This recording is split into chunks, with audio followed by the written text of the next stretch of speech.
All right, class. Now we have completed Unit 1. We've introduced ourselves to each other. We're now familiar with our peers and we're familiar with Blackboard.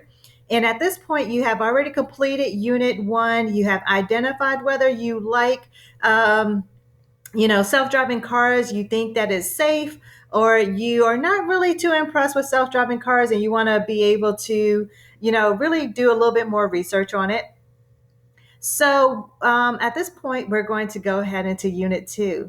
So Unit 2 is really fun, again, very engaging, just like Unit 1. And we're going to look at internet and collaboration. And so we're looking at computer literacy is one of the foundational skills in modern world that requires us to have. Many people already consider themselves computer literate, able to use a computer and some of its basic functions. So we're really going to put that to the test today, this week. And so here are our activities. We're going to read, view, and engage with reading and resources, actively participate in the unit discussion, complete and submit the Unit 2 assignment, and complete and submit Unit 2 quiz. So here we go. So don't again, always start off this the unit with the reading and resources and really looking at what the unit is trying to teach us. And here we have internet safety. Now, what are the three of the most important things about internet safety that you would recommend and why? And just really take a minute to think about this. Think about what type of recommendations you would possibly give your teenage niece or nephew about having a smartphone or going onto, Twitter or social media. And what are some of the recommendations that you may give to them? What are some of the recommendations that you may give to an elderly mom or dad or a caregiver in regards to internet safety as they are, on a computer? What are some of the internet safety recommendations that you may give to a peer or give to a colleague? So we want to be able to tackle those questions and just do some recommendations. And then don't forget to respond to at least two of your classmates. Now, most importantly, what you would notice is that if you do not respond to at least two or more of your classmates, you have already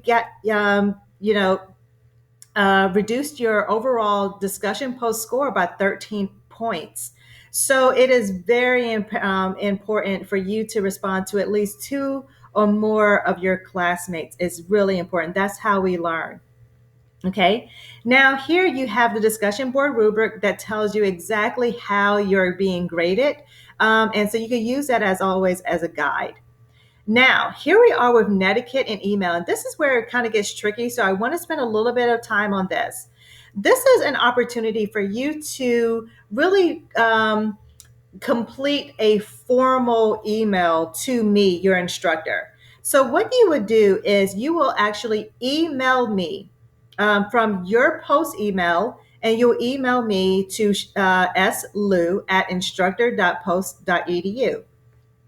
And here I'm going to open up the instructions and I'm going to really go into the details.